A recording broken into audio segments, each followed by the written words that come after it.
وأصحابه المتعتبين أما بعد فأعوذ بالله من الشيطان الرجيم بسم الله الرحمن الرحيم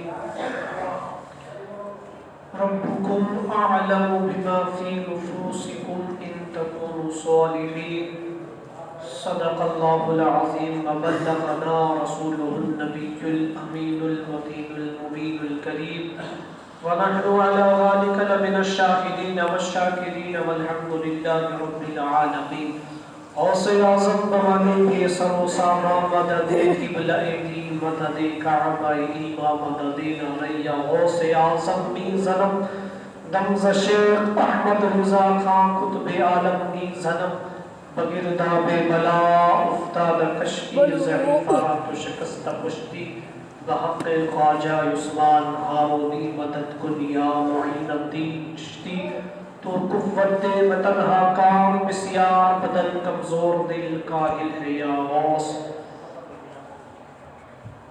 حضرات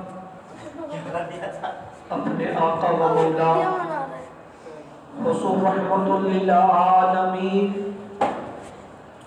شفیع المذنبین عریض الغریبین رحمت للعالمین صلی اللہ تعالیٰ علیہ وسلم کی بارگاہ عالیہ مقدسہ مطہرہ میں درود و سلام کا نذرانہ عقیدت پیار محبت عشق و الفت میں مستغرق ہو کر پڑھے بآواز بلند اللہم صلی علی سیدنا و مولانا محمد محضر الجود والکرم وآلہ وصحبہ وبارک وسلم صلی علیہ صلاة و سلام علیک یا رسول اللہ صلاة و سلام علیک یا حبیب اللہ صلاة و سلام علیک یا نبی اللہ صلی اللہ تعالی علیہ وسلم رب ذوالجلال قرآن مقدس میں ارشاد فرماتا ربکم اعلم بما فی نفوسکم ان تکونوا صالحین فإنه کان للأوابین غفورا ربکم اعلم بما فی نفوسکم تمہارا رب تم کو جانتا ہے جو تمہارے دلوں میں ہے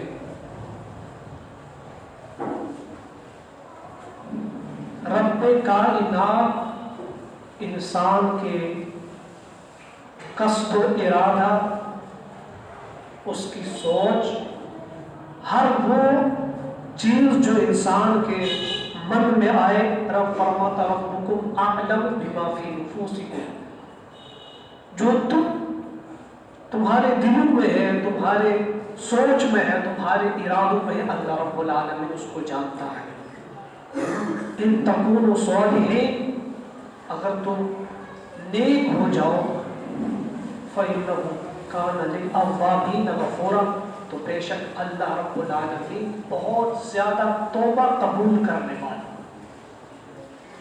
یعنی رب ذوالجلال کی وہ ذات مبارکہ وہ عظمت اور شان والی ذات ہے کہ انسان کی ہر ارادے کو سوچ کو سمجھ کو فکر کو جانتا ہے کیونکہ اس نے اس کو تخلیق کیا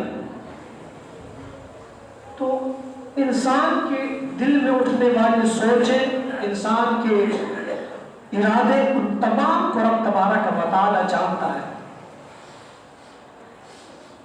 ہم کچھ بھی سوچ لیں کچھ بھی کرنا چاہیں تو رب تبارک و تعالی اس ہمارے سوچنے کو کرنے کو جانتا ہے اسی لیے اللہ نے ہر مقام پر ان اللہ علیم بذات الصدور واللہ خبیر بما تعملون ان اللہ علی کل شیء قدیر یہ تمام چیزیں اللہ رب العالمین نے بیان فرمائی تاکہ میرے بندے کو معلوم ہو جو تو کچھ بھی کر لے تو کچھ بھی سوچ لیکن رب تبارک و تعالی تیرے ہر عمل پر باخبر ہے وہ بے خبر نہیں وما اللہ بغافل عما تعملون اللہ تمہارے اس عمل سے غافل نہیں جو تم کرتے ہو یعنی ہر عمل ہر فعل ہر کام جو ہم انجام دے جو ہم کریں رب تبارک و تعالی اس کو بخوب جانتا ہے ہم انسانوں میں اگر کوئی انسان کوئی چھوٹی سی چیز بناتا ہے تو انسان اس کے ہر چیز کو جانتا ہے کہ میں نے کس انداز سے اس کو بنایا تھا کس طریقے سے بنایا تھا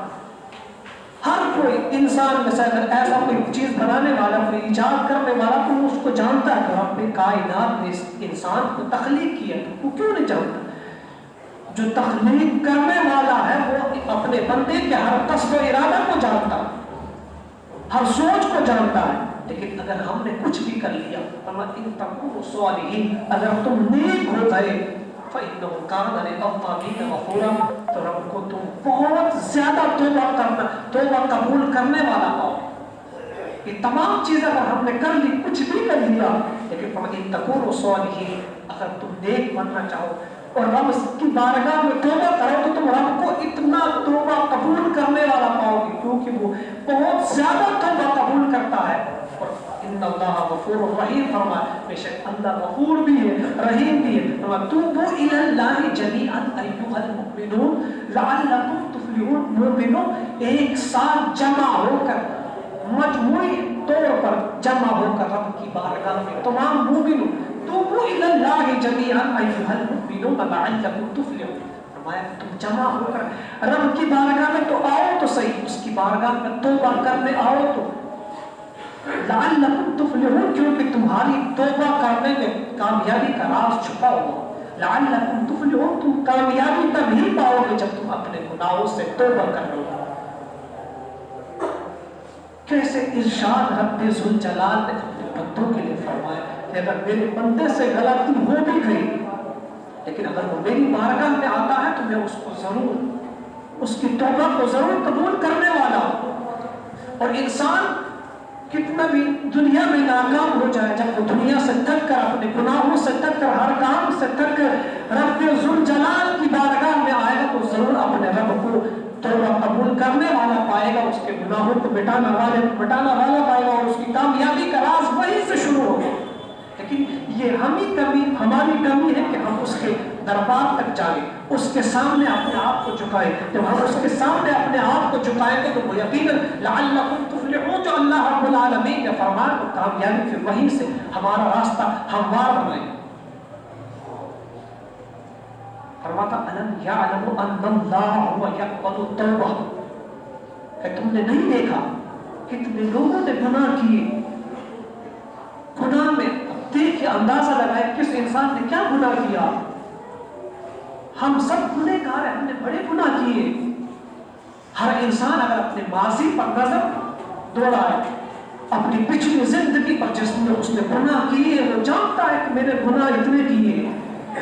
معلوم ہے، اب ہمیں یہ بھی معلوم ہے کہ ہم نے کیا کیا گناہ انجام دیے، کون سے گناہ کیے، کسی پر ظلم کیا، کسی پر جبر کیا، کسی کے ساتھ بدتمیزی کی، کسی کے ساتھ، مطلب ہمیں معلوم ہے اپنے گناہوں کے معاملے میں، ہم سب گناہوں کو جانتے جو ہم نے ماضی میں جو کیے ہیں۔ لیکن اللہ فرماتا الم یعلم ان اللہ هو یقبل التوبہ، کہ تم نے نہیں دیکھا کہ اللہ وہ ہے جو توبہ قبول کرتا ہے۔ وَيَأْخُذُ الصَّدَقَاتِ، اور تمہارے عطیے کو، تمہارے دیے ہوئے مال کو رب جو تم اس کی بارگاہ میں تو اس کو اپنے ہاتھ سے لیتا ہے۔ وَيَأْخُذُ الصَّدَقَاتِ، اپنے ہاتھ سے لیتا۔ الم یعلم ان اللہ هو یقبل التوبہ وَيَعْلَمُ أَنَّ اللَّهَ هُوَ التَّوَّابُ الرَّحِيمُ۔ یہاں بھی وہ فرمایا، یعنی ایک تو یہ کہ تم رب کی بارگاہ میں توبہ کرو، اور جو تم رب کی بارگاہ میں خرچ کرو گے تو پھر اللہ رب العالمین کی بارگاہ میں اگر تم نے توبہ کر لی سچے دل سے، صحیح معاملے میں، صحیح لحاظ سے اگر تم نے توبہ کر لی، تو تم اللہ رب العالمین کو توبہ قبول کرنے والا پاؤ۔ یہ ہے رب ذوالجلال جو اپنے بندے کو کس اعتبار سے اپنی طرف بلانا چاہ رہا۔ بندے کو اللہ چاہتا ہے کہ میرا بندہ میری بارگاہ میں آئے، کسی بھی اعتبار سے کبھی بھی آئے، کبھی وہ اپنی زندگی کی شروعات کرے، 40 سال ہو یا 60 سال ہو یا 80 سال ہو۔ وہاں یہ نہیں ہے کہ تم نے اب 40 سال میں گناہ کر لیا، تمہیں چھوڑ دیا ہے، نہیں، بلکہ اگر ہم 40 سال سے بھی جینا شروع کر لیں، اسلامی زندگی شریعت کے احکام کے مطابق ہم زندگی گزارنا چاہیں، تو اب بھی ہم اپنی زندگی شروع کر سکتے ہیں یہاں سے۔ لیکن ہماری کمی ہے کہ ہم اس کی بارگاہ میں نہیں آ رہے، وہ تو بار بار بلا رہا۔ ہماری کمی ہے کہ ہم اس کی بارگاہ میں نہیں جا رہے۔ یہاں کتنے لوگ بیٹھے، ہر طبقے کا انسان ہے، ہر اعتبار سے جاننے والا، دنیاوی کام جاننے والا، ہر اعتبار سے کوئی نہ کوئی کسی نہ کسی کام سے منسلک ہے، وہ یہ کام جانتا ہے، ہر اعتبار سے جانتا ہے۔